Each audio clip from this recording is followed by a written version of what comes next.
Queridos irmãos, queridas irmãs, que a paz de Cristo entre no coração de cada um de vocês. Esse coração bondoso que está pulsando em seu corpo, que esse coração esteja cheio de luz, para que essa luz, além de iluminar o teu corpo, ilumine a todas as pessoas que você encontrar e conversar com ela. Amém. Preparai à minha frente uma mesa, bem à vista do inimigo. Com óleo vós ungis a minha cabeça, e meu cálice transborda.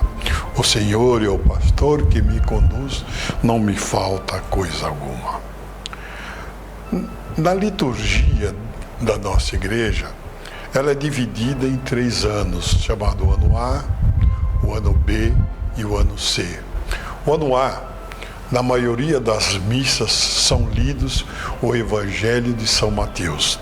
No ano B, são lidos o Evangelho de São Marcos, e no ano C, o de São Lucas. E o Evangelho de João são lidos principalmente nas festas desse ano.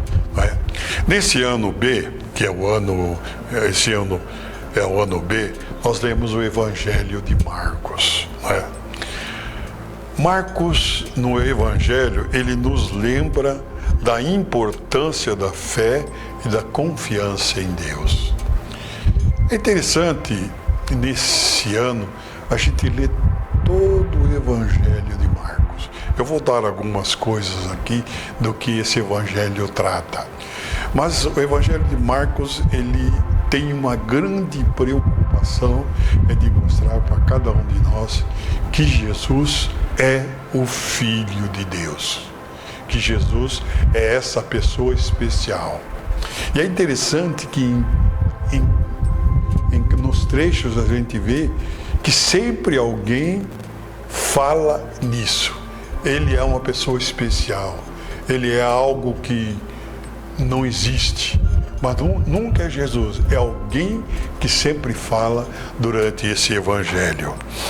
No Evangelho, nós vemos a necessidade de aprofundar a nossa relação pessoal com Jesus Cristo e de nos aproximar dele com um coração aberto e sincero.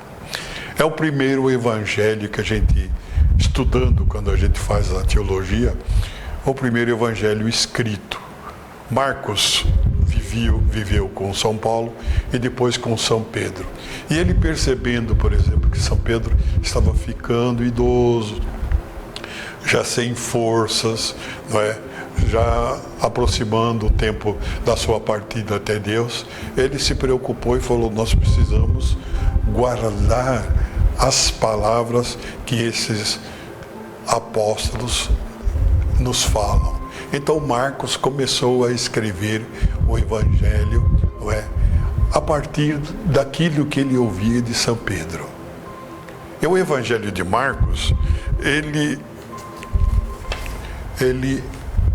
é o menor de todos os evangelhos, né? Ele não é um evangelho que tem muitos capítulos, né? Ele é um evangelho que ele é mais condensado. Diz alguns autores que São Mateus e São Lucas, quando escreveu o Evangelho, né, eles tinham já na mão o Evangelho de Marcos. Então, eles ampliaram aquilo que São Marcos dizia no seu Evangelho. Como eu falei, Marcos ouvia aquilo que São Pedro falava e ele procurou deixar escrito essas mensagens de Jesus Cristo. Nesse Evangelho nós vemos 18 milagres e ele tem apenas 16 capítulos. O Evangelho vai indo até a morte de Nosso Senhor Jesus Cristo e depois a sua ressurreição e a sua subida ao céu. Os discípulos amados que acontecem já bem antes dele, né? São breves escritos que nos fazem pensar bem nessa palavra de Deus.